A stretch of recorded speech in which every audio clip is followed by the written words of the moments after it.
Hello बच्चों, चलिए प्रश्न को पढ़ते हैं। प्रश्न में है उचित संबंध जोड़िए कॉलम ए कॉलम बी।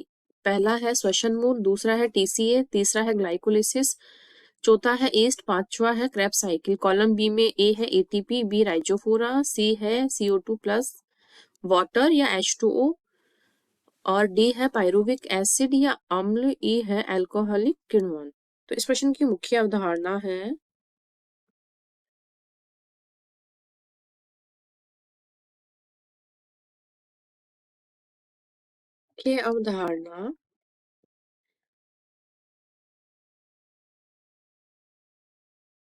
श्वसन। श्वसन में क्या, श्वसन क्रिया ऐसी क्रिया है जिसको सभी सजीवों के लिए सांस लेना बहुत आवश्यक है, क्योंकि हम सांस लेते हैं तो CO2 तो हम बाहर छोड़ते हैं, इसको कार्बन डाइऑक्साइड बोलते हैं, तथा ऑक्सीजन हम अंदर लेते हैं। जबकि पादप जो होते हैं उनमें ये चीज उल्टी होती है।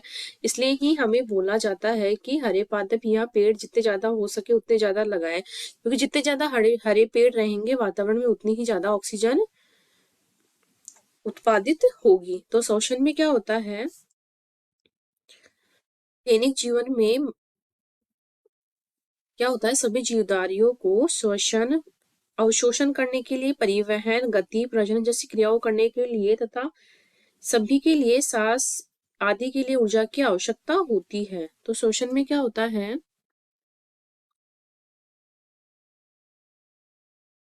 CO2 का अंदर लेना तथा ऑक्सीजन जो होती है, ऑक्सीजन को बाहर छोड़ना।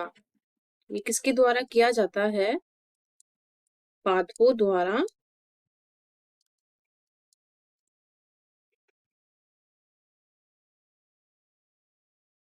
किया जाता है।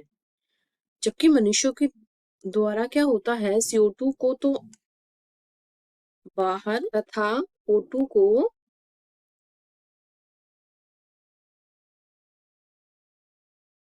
अंदर लिया जाता है। तो ये किसमें होता है, ये मानव में या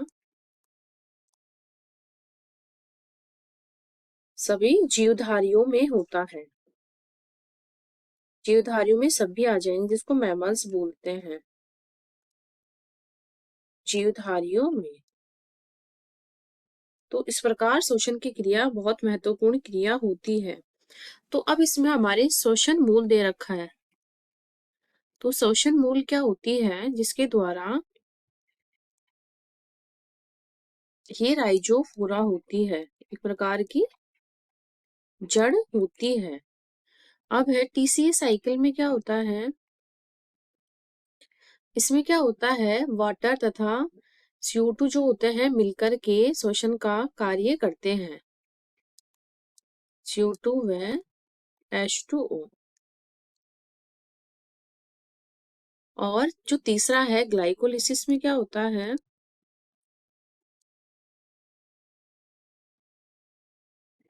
ग्लाइकोलिसिस में ग्लूकोज के अणु मिलकर के पायरुविक अम्ल का निर्माण करते हैं।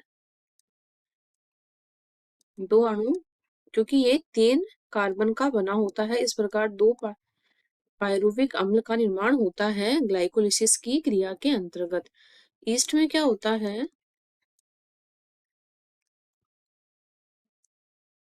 ईस्ट में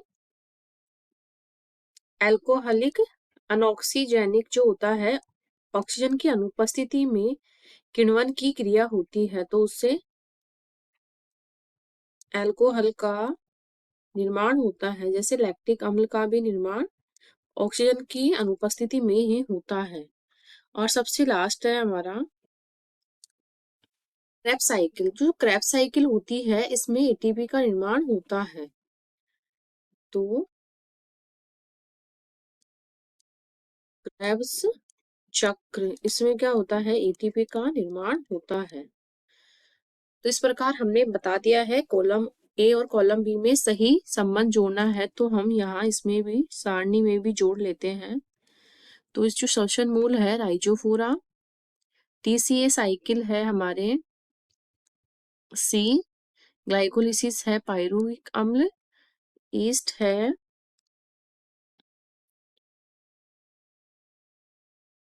ईस्ट है अल्कोहलिक किण्वन और क्रेब्स साइकिल है एटीपी। आशा करती हूँ आपको इस प्रश्न का हल समझ में आया होगा। धन्यवाद।